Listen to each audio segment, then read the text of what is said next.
આજે 28 સપ્ટેમ્બર 2024 શનિવારનો દિવસ છે. હું શ્રી રામચરિત માનસની ચર્ચા આગળ ધરું છું.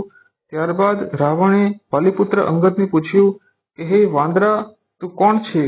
અને ત્યારબાદ અંગદે રાવણને કહ્યું કે હે દશગ્રીવ, હું રઘુવીરનો દૂત છું અને મારા પિતાજી અને તમારા વચ્ચે મિત્રતા હતી અને હું તમારી ભલાઈની વાત કરવા આવ્યો છું.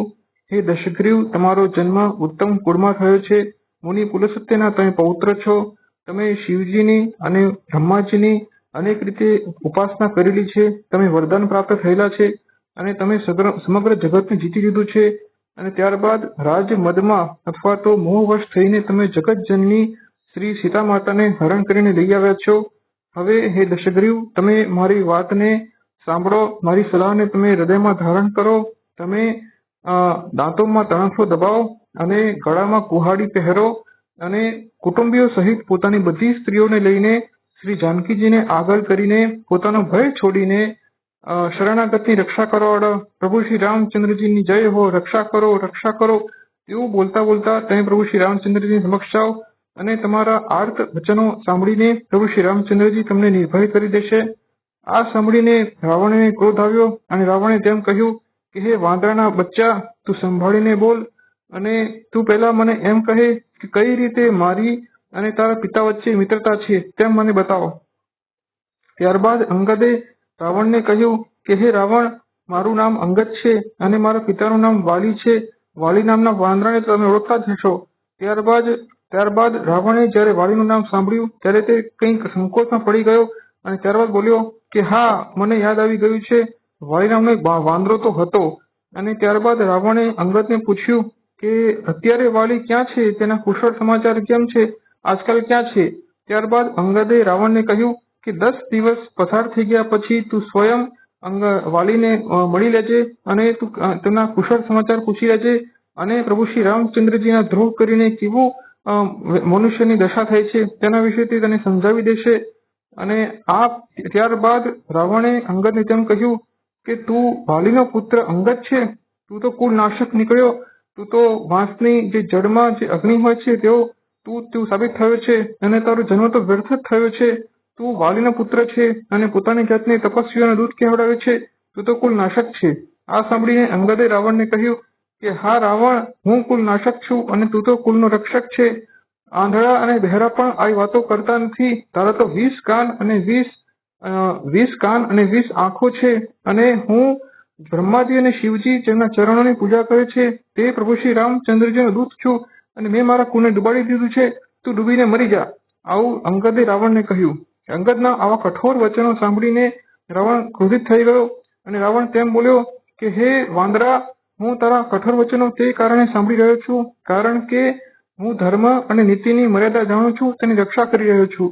ત્યારબાદ અંગદે રાવણને કહ્યું કે હે રાવણ, તમારી ધર્મશીલતા વિશે તો મેં બધું જાણી લીધું છે. તમે એક પરાઈ સ્ત્રીની ચોરી કરી છે અને દૂતની રક્ષા તમે કેવી રીતે કરો છો તે તમે મેં પ્રત્યક્ષ જોઈ લીધું છે. અને જ્યારે તમારી બહેનના નાક કાન કપાઈ ગયા હતા ત્યારે તમે કેવી રીતે ક્ષમા કરી હતી તે પણ મેં જોઈ લીધું છે. તમારી ધર્મશીલતા તો હે રાવણ જગત વિખ્યાત છે અને હું પરમ ભાગ્યશાળી છું કે મને તમારા દર્શન થયા છે.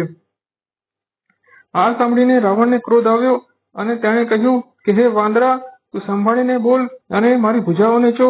આ ભુજાઓની કરામાત કૈલાશ પર્વત જાણે છે અને આ ભુજાઓ ઉપર કૈલાશ સહિત શ્રી શિવજી શુભિત થયા હતા.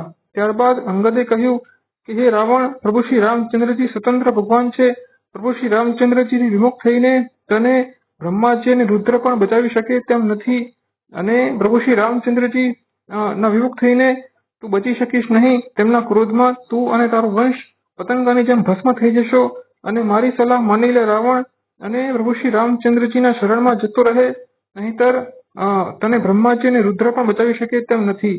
આ સાંભળીને રાવણે અંગદને કહ્યું કે વાંદરાની જે ધર્મશીલતા છે, તેનો ગુણ છે તે વખાણ લાયક છે. વાંદરો તેના જે માલિક છે તેનું પાલન કરે છે, તેના કરોડો ઉપાય કરીને પોતાના માલિકનું હિત કરે છે.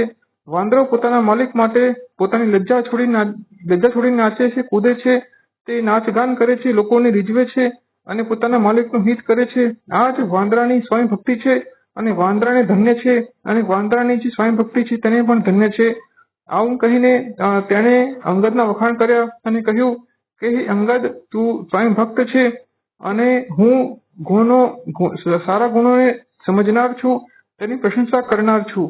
અને ત્યારબાદ અંગદે રાવણને કહ્યું કે હે રાવણ, તને શું શ્રી હનુમાનજી યાદ નથી આવતા, જેમણે અશોક વનને ઉજાડી દીધું હતું, તારા પુત્રનો સંહાર કર્યો હતો અને લંકા દહન કરીને તે નીકળી ગયા હતા અને તેમનો ઉપકાર તું ભૂલી ગયો છે?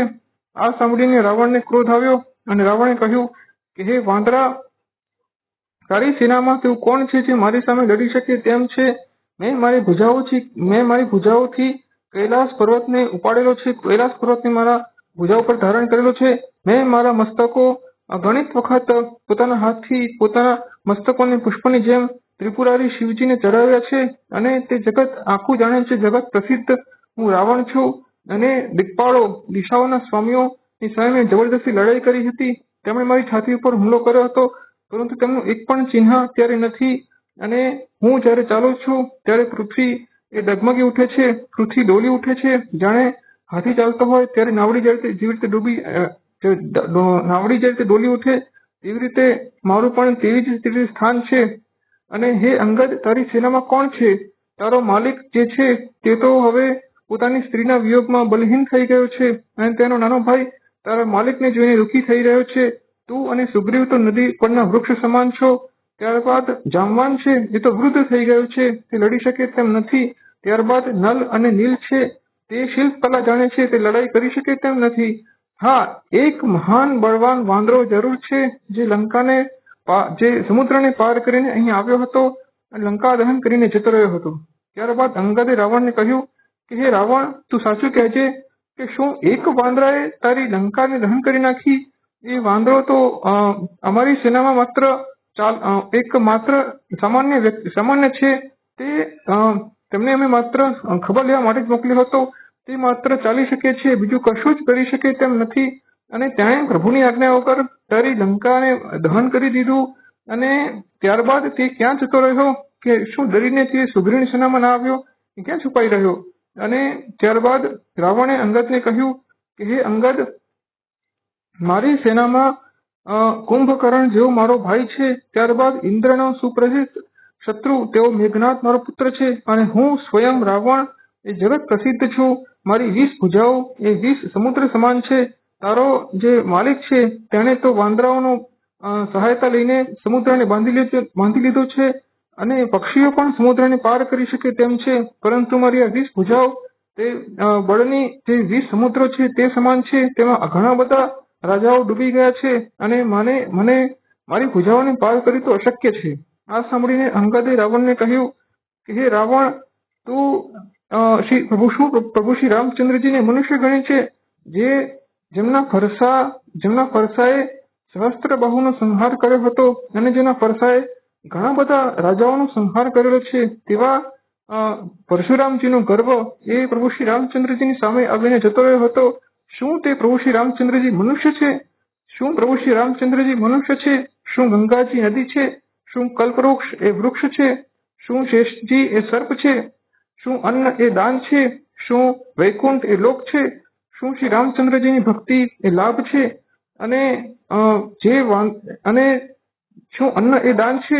આવી રીતે અંગદે ઘણા બધા ઉદાહરણ આપ્યા અને અંગદે કહ્યું કે જે શ્રી હનુમાનજી અહીંયા આવ્યા હતા, તેમણે લંકા દહન કર્યું હતું, અશોક વનને ઉજાડ્યું હતું, તે શ્રી હનુમાનજી શું વાંદરા છે? આવી રીતે અંગદે ફરીથી રાવણને કહ્યું કે હે રાવણ, તારું અભિમાન, તારું કપટ, તારી ચતુરાઈ છોડી દે અને પ્રભુ શ્રી રામચંદ્રજીને ઓળખી લે. પ્રભુ શ્રી રામચંદ્રજી સ્વતંત્ર ભગવાન છે. તેમના વિમુખ જઈને તને કોઈ પણ બચાવી શકે તેમ નથી અને તું અને તારો વંશ પતંગાની જેમ ભસ્મ થઈ જશો. તેથી પ્રભુ શ્રી રામચંદ્રજીના ક્રોધથી બચ. અને હું માત્ર પ્રભુ શ્રી રામચંદ્રજીનો સંદેશ લઈને આવ્યો છું. તેથી નહીંતર હું અત્યારે જ ક્રોધિત છું. અત્યારે જ તારા 10 મુખોને તોડીને શ્રી સીતાજીને અહીંથી લઈ જઈ શકું તેમ છું, પરંતુ મને પ્રભુ શ્રી રામચંદ્રજીની આજ્ઞા નથી. ત્યારબાદ રાવણે અંગદને કહ્યું કે હે દુષ્ટ વાંદરા, તે બોલામાં કોઈ પણ સંકોચ રાખ્યો નથી. હું જગત પ્રસિદ્ધ રાવણ છું, જેણે પોતાની ભુજાઓ વડે કૈલાસ પર્વત જે છે તેને ઉપાડેલો છે. શ્રી શિવજીની મેં ઉપાસના કરેલી છે. અગણિત વખત મેં મારા મસ્તકોને પુષ્પોની જેમ શ્રી શિવજીને ચડાવેલા છે અને મેં મારા મસ્તકોને જ્યારે યજ્ઞમાં બળતા જોયા હતા ત્યારે તેના લલાટ ઉપર મેં જોયું હતું કે બ્રહ્માજીએ વિધાતાએ તેવું લખ્યું હતું કે મારો સંહાર કોઈ મનુષ્ય દ્વારા થવાનો છે, અને તે વિચારીને મને તેમ થયું કે બ્રહ્માજીથી કોઈ બ્રહ્મવશ લખાઈ ગયું છે. તે વાતનું સ્મરણ હું આજે પણ કરું છું તો પણ મને ડર લાગતો નથી. તે જગત પ્રસિદ્ધ રાવણની આગળ તું અત્યારે એક રાજાની સુયશ ની ગાથા કહી રહ્યો છે અને તું મર્યાદા ભૂલી ગયો છે.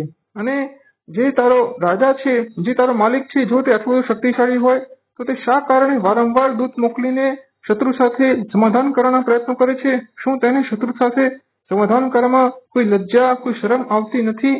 આવું રાવણે અંગદને કહ્યું. અને અંગદે ત્યારબાદ આવી રીતે જ્યારે પ્રભુ શ્રી રામચંદ્રજીની નિંદા સાંભળી ત્યારે તે અત્યંત ક્રોધિત થઈ ગયો. પ્રભુ શ્રી રામચંદ્રજીની નિંદા સાંભળવી એ ઘોર પાપ છે.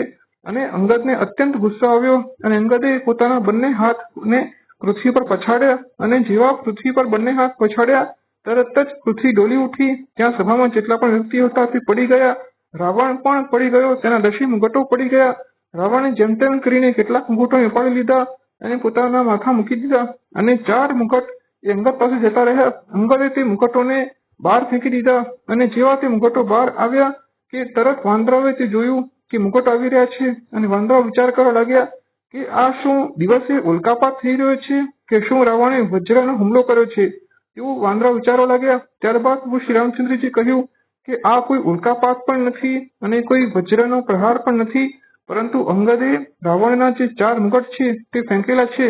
અને શ્રી હનુમાનજીએ ઉછળીને તે 4 મુગટોને પકડી લીધા અને પ્રભુ શ્રી રામચંદ્રજીની પાસે લાવીને મૂકી દીધા. ત્યારબાદ અંગદે રાવણને કહ્યું કે હે રાવણ, તે મર્યાદાને ઓળંગી લીધી છે અને રણભૂમિમાં હવે તું મારો સામનો કરીશ. હું તને ખેલાવીને થકવી લઈશ.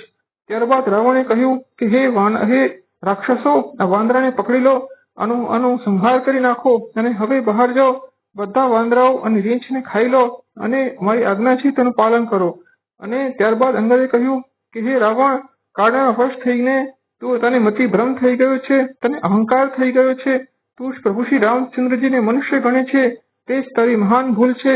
અને પ્રભુ શ્રી રામચંદ્રજી નિમુખ જઈને તો બ્રહ્માજી અને રુદ્ર પણ તને બચાવી શકે તેમ નથી.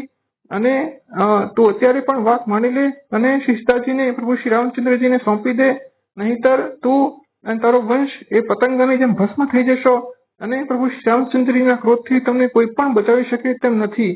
ત્યારબાદ અંગદે પ્રભુ શ્રી રામચંદ્રજીના નામનું સ્મરણ કર્યું અને પોતાના પગને તેણે રોપી દીધો. અને ત્યારબાદ અંગદે રાવણને કહ્યું કે જો તારા સૌમાંથી કોઈ પણ વ્યક્તિ અથવા તો કોઈ પણ વ્યક્તિ જો મારા આ પગને હલાવી શકશે તો હું પ્રભુ શ્રી રામચંદ્રજી હારી ગયા, હું શ્રી સીતા માતાને હારી ગયો અને મેં પાછા જતા રહીશું. ત્યારબાદ રાવણે બધા સભાના વ્યક્તિઓએ આદેશ કર્યો કે જાઓ અને આ વાંદરાના પગને પકડો અને તેને પાડી દો. ત્યારબાદ બધા વ્યક્તિઓ પ્રયત્ન કરી રહ્યા છે, પરંતુ અંગદનો જે પગ છે તે હલતો નથી. અને મેઘનાદે પ્રયત્ન કર્યો તે પણ હારી ગયો. બધા વ્યક્તિઓ વારંવાર પ્રયત્ન કરે છે, પરંતુ અંગદનો પગ તે હલતો જ નથી. અને ત્યારબાદ સ્વયં રાવણ ઉભો થયો અને તે અંગદના ચરણ પકડીને તેને પાડવાનો પ્રયત્ન કરવા ગયો. ત્યારે અંગદે રાવણને તેમ કહ્યું કે હે રાવણ, તું મારા પગ શા કારણે પકડે છે? તું જઈને પ્રભુ શ્રી રામચંદ્રજીના ચરણ પકડ, તે તને ક્ષમા કરી દેશે. આ સાંભળીને રાવણ તેને લજ્જા આવી અને રાવણ જેને સિંહાસન ઉપર નીચું માથું કરીને બેસી ગયો. રાવણની જે તેજ છે તે તેજહીન થઈ ગયો અને ચંદ્રમાને જેમ ગ્રહણ લાગ્યો હોય તેમ રાવણનું તેજ જતું રહ્યું. અને ત્યારબાદ અંગદે રાવણને અનેક પ્રકારના નીતિપૂર્વક વચનો કહ્યા. અને ત્યારબાદ અંગદે રાવણને તેમ પણ કહ્યું કે તેણે રાવણના પુત્રનો સંહાર કર્યો છે. પોતાના પુત્રના સંહારની વાત સાંભળીને રાવણ દુઃખી થઈ ગયો અને અંગદ ત્યાંથી સભામાંથી નીકળી ગયો. અને ત્યાંથી નીકળીને અંગદ પ્રભુ શ્રી રામચંદ્રજી પાસે આવ્યો. તેણે પ્રભુ શ્રી રામચંદ્રજીના ચરણોમાં વંદના કરી અને અંગદનું શરીર પુલકિત છે અને તે ખૂબ જ હર્ષિત છે.